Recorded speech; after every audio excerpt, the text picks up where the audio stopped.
In this video with the AnKing, I'm going to talk about one of the biggest Anki updates until now and in the foreseeable future. This video will be divided into two main sections, the fast lane and the slow lane.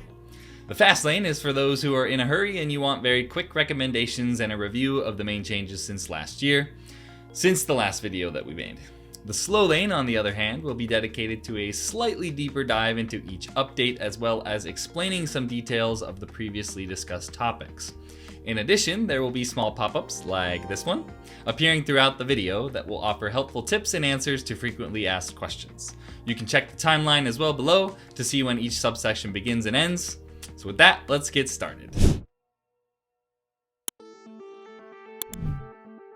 Last year, Anki introduced the Free Spaced Repetition Scheduler, or FSRS for short. It's a machine learning algorithm with 17 parameters that are optimized based on the user's review history. It's an alternative to the old SM2 or SuperMemo 2 algorithm that's been around for 35 years, which doesn't adapt to each user and has to be tweaked manually. Since then, there have been a total of 4 new main versions, which are named based on the year and the month of release. So 23.12, 24.4, 24.6, 24.11, which is the main version we'll be discussing today, and 25.02 or February of 2025, which is the most recent update focused on some quality of life changes. So let's begin. In December of 2023, Anki 23.12 was released. There were 2 major improvements. The first is that the developers were able to refine the shape of the forgetting curve. The previous version of FSRS was called FSRS version 4, and the new version with the new curve was version 4.5. The second improvement is a usability enhancement. You no longer need to manually click Optimize for each group of options in each deck. Instead, you can now click Optimize all presets, and it's great because then we do recommend actually having separate settings for separate decks of notably different content, and you can optimize them all at once. For example, I have separate settings for my medical flashcards and my Chinese flashcards. In April 2024, Anki 24.04 was released, and the Compute Optimal Retention section in the Options tab was renamed to Compute Minimum Recommended Retention, or CMRR, following an improvement in accuracy to the calculation that was responsible for generating the Minimum Recommended Retention, or MRR. Enough abbreviations yet? Additionally, for calculating this, you no longer need to input deck size and minutes of study per day. Now you just need to enter the number of days to simulate. Before June of 2024, a certain minimum number of reviews were required for users before they could click on Optimize in the deck options. With version 24.06, you became able to optimize your scheduler with almost any number of reviews. So this was a really big change. Between December of 2024 and February of 2025, we received some exciting updates, including the main highlight of today, version 5 of FSRS. Like I said, lots of abbreviations today. This new version introduced 2 additional parameters that help the algorithm account for same-day reviews, which brings the total number of parameters to 19. Okay, anyway, I get excited about these things, all right? Anyway, the FSRS Optimizer now weighs reviews by recency, meaning that FSRS will adapt to your recent reviews better at the cost of being worse for your old reviews. Of course, this is good since it means that FSRS will work better for you if your habits have changed over time, and it will better adapt to the recent stuff. Another great feature is the ability to run FSRS simulations directly within the Options tab of your deck. This way, you can see how changing different settings, such as desired retention, number of new cards per day, maximum interval, affect your workload. In this same window, you can now select Easy Days, which allows you to schedule fewer cards for reviews on busier days and make your study load more manageable. Additionally, FSRS can now automatically determine the learning and relearning steps for you if you give it permission. To enable this, simply leave the Learning Steps field under New Cards and the Relearning Steps field under Lapses blank. Oh, and there's also a new Review Sort Order option under the Display Order section called Descending Retrievability, which shows you the cards that you are least likely to forget first. Moving out of the Options tab and going to the Card Info, you can now see a view of the forgetting curve for a specific card, provided that FSRS is activated. And that's not all. This latest update includes 2 other major features that aren't directly tied to FSRS itself. First, the fuzz mechanism has now been overhauled. Now it smartly tweaks the intervals of your cards to make the workload more uniform. This helps having days where you have an overwhelming number of reviews, followed by days where you have almost none. And second, the best addition, drumroll please, there's a login tab for Anki Hub right under the preferences. Now you no longer need to install the add-on to use it. You can collaborate in real time, receive constant updates directly within the app. This was really exciting for us, and I'm sure it will be exciting for those of you using it as well. There's also other minor advanced statistics and functionalities and so on that have been added, but we'll talk about those later when we get to the slow lane.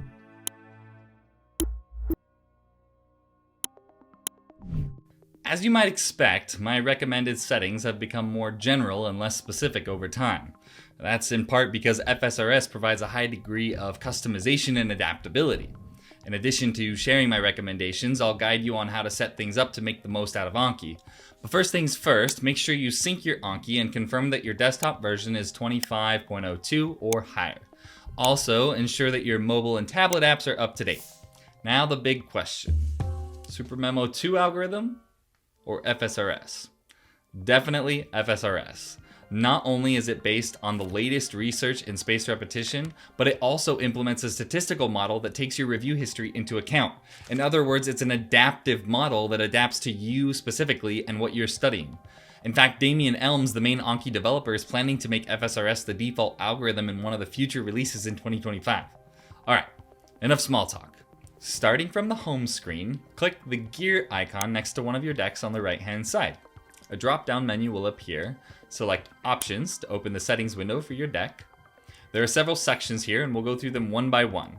For now, I want you to scroll down until you see a section labeled FSRS.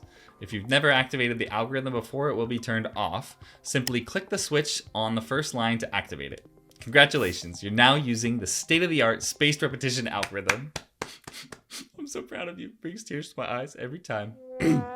Oh, and if you've already activated it in a previous version, just follow along with me. The desired retention field shown here represents how much information you want to retain. The higher the value, the more cards you'll have to review. If you're just starting out with the deck, leave it at about 85%. Simulations show that 85% work well for most people. However, a common complaint is that the intervals given by FSRS are too long, so 90% will likely remain the default in the near future. Well, okay, I don't recommend touching the FSRS parameters box here unless you're a very, very advanced user, which would mean you're more advanced than me because I'm not even touching it. If that's you, great. Below that is another field where you can see the name of the selected deck and some additional text. Here's where you tell FSRS whether you want to include suspended cards with a review history in the scheduling optimization. My 2 cents, if you know you have suspended cards that were reviewed in the last 3 months, rewrite the query without the -is suspended part of the text. Otherwise, just leave it as is to prevent older suspended cards from affecting your FSRS algorithm. Next, there are 2 buttons below this field. Ignore the evaluate one, you don't actually need to understand the values shown by it to use FSRS. Let's click on the optimize button. Great, now you're officially running on FSRS version 5. Moving on to the reschedule cards on change. This usually gives you a large backlog of due cards, so enabling it is not recommended unless you want an instant transition from old scheduling to the new scheduling. Next, click on the compute minimum recommended retention. Here you'll need to decide how many days into the future should be considered when simulating a minimum recommended retention rate based on your review history. I set mine to 3,650 days or 10 years as I want my material to stay with me for a long time, but feel free to choose a shorter time frame if that's what works for you. In our last video, we showed that the effects this may have, and overall I would recommend keeping this at least 1 year longer. Once decided, click compute. And we'll discuss this further in the slow lane later on, but keep in mind that your desired retention value should never be lower than what's suggested here. At the bottom of this section is the FSRS simulator, which allows you to preview your future study load. However, any changes made here won't affect how the algorithm actually functions. It's just a simulator. Here in the daily limits section, we have 3 tabs: preset, this deck, and today only. I recommend using the same settings for all 3 tabs in most cases. The new cards per day option controls how many new cards will be introduced to you each day. If you're someone who suspends all your cards and later unsuspends them through the browser, I recommend setting this to 9999, so you just do all the ones you unsuspended that day. If that's not your case, set it to a reasonable number based on the amount of information you're processing or you'd like to do every day. For maximum reviews per day, I also set it to 9999 to ensure that no card scheduled for review on a given day is skipped. You can ignore the rest of the options in this box. Now, in the new cards and lapses sections, we have some important updates. Here we need to define the learning steps for new cards and relearning steps for forgotten cards. With the latest update, you can actually leave both of these fields blank. This allows FSRS-5 to automatically manage these intervals based on your review history. I have 2 recommendations based on your profile. If you're busy like me and you prefer to condense all your reviews into a major study session, I suggest setting something between 10 and 20 minutes for both the learning and the relearning step, but only one step. Otherwise, I recommend letting the scheduler manage your intervals to see if that suits your review style. Don't be surprised if it ends up assigning intervals of hours instead of minutes. That's completely normal with how FSRS-5 works. Hopefully in the future, we'll get some sort of notification with our mobile apps that will tell us when we're actually supposed to review them. Alright, well, you can ignore the rest of the settings here, but make sure to regularly check the leech tag in your browser. That's where cards you're struggling with will be flagged. Alright, scrolling down a bit, we reach the display order tab, which has an important update. A new option called descending retrievability has been added under the review sort order. This is the most efficient choice for days when you can't complete all of your reviews, as it prioritizes cards that are at the lowest risk of being forgotten and maintains your retention at the desired level. For the new card gather sort order option, set it to random. Under new/review order, select show after reviews. And finally, for interday learning review order, choose show before reviews. This setup ensures that the most unstable cards are reviewed first, while new or more mature cards are reviewed later during the day. In the burying section, as you scroll down, you'll find options to ask Anki to space out cards that are closely related. For example, when you have multiple closed deletions from the same note. I'd recommend enabling all 3 options. Now, skip to the other sections until you reach Easy Days. This is an exciting new feature. You can select specific days of the week for Anki to reduce your study load without affecting your scheduling. I personally set it to reduced on Saturdays and minimum on Sundays, since I usually prioritize time with my family on those days. Keep in mind that this is a relative table. If you set all days to minimum, it's not going to make any difference. It takes some time for these changes to take effect as well. It's not instant. Later, I'll tell you how to apply these changes instantly. Alright, we're done with the setup. Just click save and start your reviews. Oh, and I highly recommend sticking around, as I'll be covering some tips that can make a big difference in your learning process.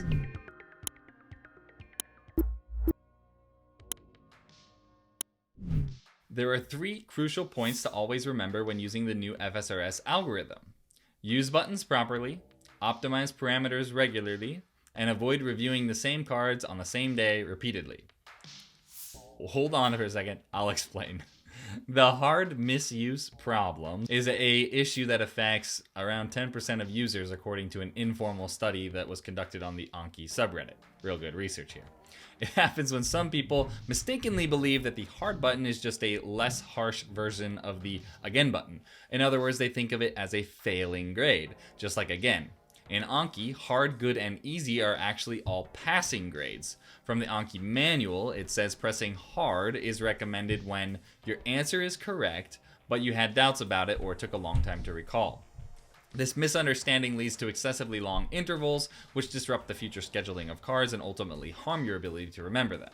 Therefore, I strongly recommend that you don't press hard if your answer is incorrect. The hard button should only be used to indicate that you've gotten the card correct, but with difficulty. If you're someone dealing with this issue, don't worry, there are some ways to fix it. The first option is to use the FSRS Helper add-on to select a time range in the past and retroactively replace all instances where you pressed hard with again. The advantage of this approach is that it preserves your review history, but it significantly increases your study load in the short term. The second option is to set a time range using ignore cards reviewed before in your deck options, and then click optimize. This tells the algorithm to disregard all the review history that have been reviewed at least once before that date, which unfortunately comes with its drawbacks. And if all cards are affected, the optimizer will have no data to work with. Finally, a more manual approach would be to go through the cards where you frequently use the hard option and reset them.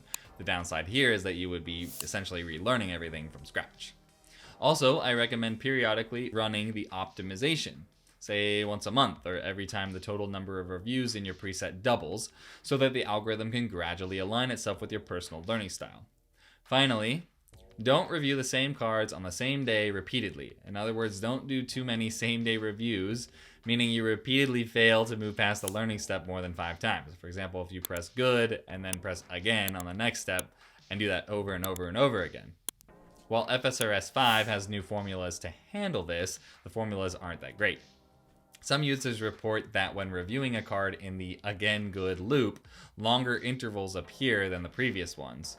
For instance, consider the last interval a certain card was 10 days. A user ended up pressing again dozens of times and doing several same-day reviews of that card. And in the end, instead of the interval being shorter, the interval was, let's say, 15 days. The good news is that this problem was fixed in the latest update, where the optimizer will sometimes run twice. What happens is that it checks if this problem is occurring and resets the parameters that ended up bugging the interval of those cards. Well, in any case, avoid the following. First, having too many learning or relearning steps. Second, be cautious not to get stuck in the again good loops on a card.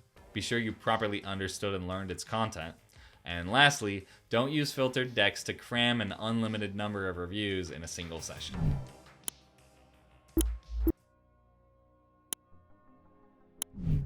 One of the main changes since the last video is the update to the default forgetting curve used by the FSRS model. Let's quickly revisit how this curve works before we dive into the changes. On the x-axis, we have the time in days, and on the y-axis, we have the probability of recall. The intersection of these two variables provides theoretical insights into how forgetting occurs, and different algorithms assume different formulas for the curve. Let's compare how the shape of the forgetting curve has evolved across FSRS versions. You'll notice that as FSRS evolved, the curve became less and less steep. This is a result of trying different formulas and seeing how they affect the model's ability to accurately predict the probability of recall for thousands of users.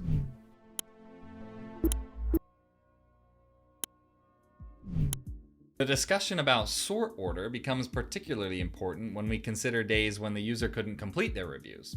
While you might think it's just a matter of personal preference, in the end it has significant practical implications, such as how it impacts your retention rate. I've mentioned before that the best option to choose is descending retrievability. This means that the cards easiest to recall will appear first. But why do I recommend this choice?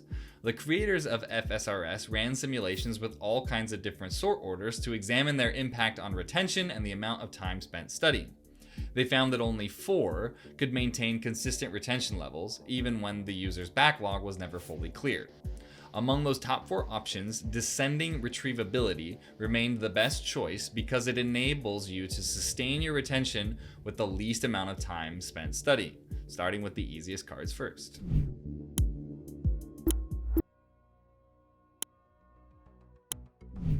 As promised, let's now discuss why you should be cautious when selecting your desired retention.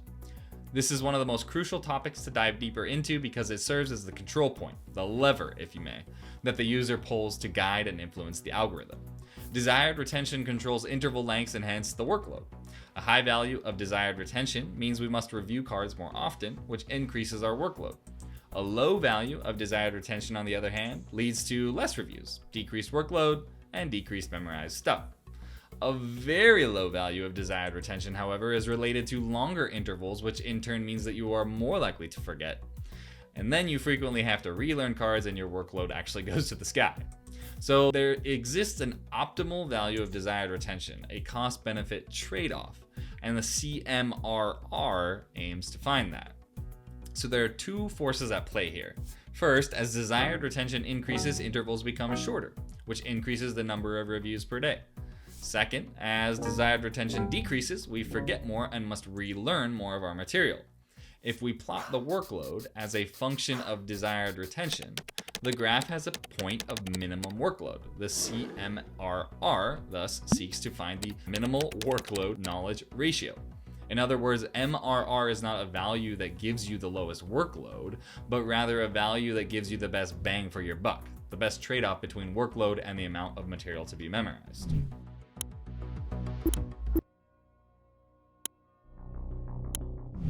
The overhauled fuzz can be called Smart Fuzz, as suggested by the community. It's not actually called that in the manual, but I think we need a name and it's kind of fun. This partially replicates the load balancing functionality that was found in the FSRS Helper add-on and the load balancer add-on before that. Anki natively has what's called a fuzz factor. Each time the interval is calculated, it's adjusted by a small random amount between minus and plus 5%. The new Smart Fuzz changes how exactly that value is calculated. The goal is to ensure a more evenly distributed study load across days without affecting the algorithm itself. For instance, consider a card whose interval becomes 50 days after being rated as good. With the old fuzz, how much the interval would be changed was completely random. With the Smart Fuzz, how much the interval will be changed depends on how busy the following days are, so that the card is more likely to be scheduled on less busy days. It is important to note that these changes do not impact the user's average retention rate. It's only applied to cards with intervals up to 90 days. For cards with longer intervals, the old fuzz is used. Oh, and this functionality cannot be disabled. If you're using the Anki 25.02 and the newest version of the Helper add-on, you'll notice that it no longer has load balancing. You stinker. Here, you. You sneaking into Daddy's office. Say hi. Say hi.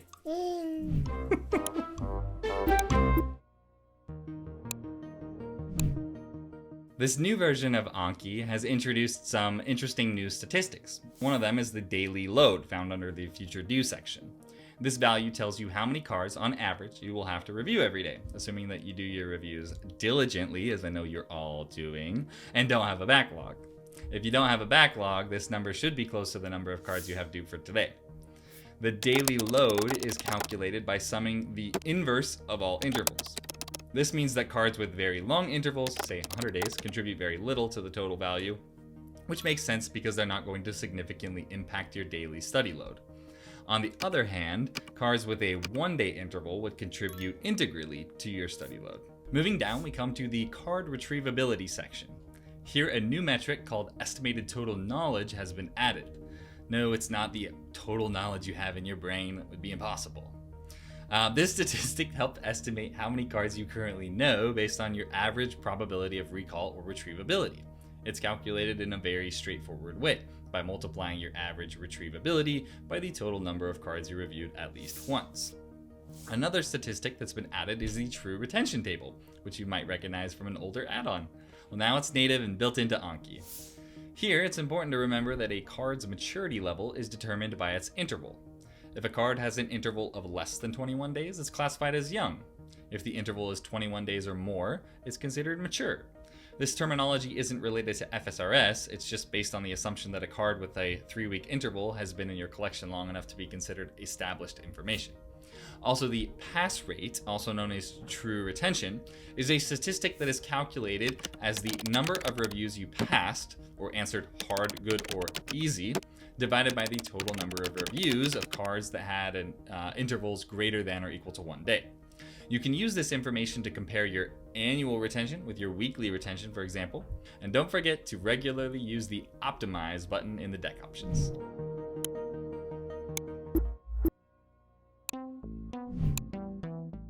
Yes, it's still very useful. If you want to fine-tune your schedule even further, FSRS Helper add-on is essential. There are 2 main reasons that build upon the recommended settings we discussed at the beginning of this video. The first is the Disperse Siblings functionality. For those who aren't familiar, siblings are cards that come from the same note, for example, a closed note with different words omitted in different cards. Think about it. Wouldn't you agree that reviewing 2 cards from the same note within a short period of time is going to cause some interference in memory formation and retrievability? Because there's similar information, right? The purpose of Disperse Siblings is to minimize this interference. While Anki does have a native feature called Bury Siblings, it only postpones that sibling card review by 1 day. In contrast, the FSRS Helper's disperse siblings function calculates different intervals that allow for better spaced reviews between related cards. So if you're using the add-on, I recommend keeping this function always enabled. Well, I need to be honest with you here. The secret that only users who dive a bit deeper discover is that the FSRS version 5 formulas for same-day reviews are rather rudimentary. So letting it control the learning steps is merely a recommendation for those who don't want to think about it too much. If you do want to think about it, there's a way to fine-tune your scheduler even further. This is where the second, and in my opinion, most important utility of the FSRS Helper add-on comes in: the Learning Steps Statistics Table. Here's the final recommendation on how to optimize your learning steps. First, use the default learning steps in your normal review routine for at least 1 month. Then go to the FSRS Helper and look for this table. Once you find it, you'll notice it's relatively complicated. You can ignore that for now. Only the last 3 lines are important. There you can see set your desired retention rate for short-term reviews. Then it will suggest configurations for both learning steps and the relearning steps. Simply copy and paste these into the respective places in your deck options. By doing this periodically, you can greatly improve your short-term retention and increase the efficiency of your reviews. Also, native easy days cannot be applied immediately. It takes time for them to kick in. The add-on has a feature called Apply Easy Days Now. Well, that's it. A lot, right? Hopefully you enjoyed that as much as I did. The moral of the story is that Anki with the FSRS algorithm is the most powerful and efficient spaced repetition flashcard app out there. Thanks for coming and learning with the AnKing. Now get back to smashing that spacebar.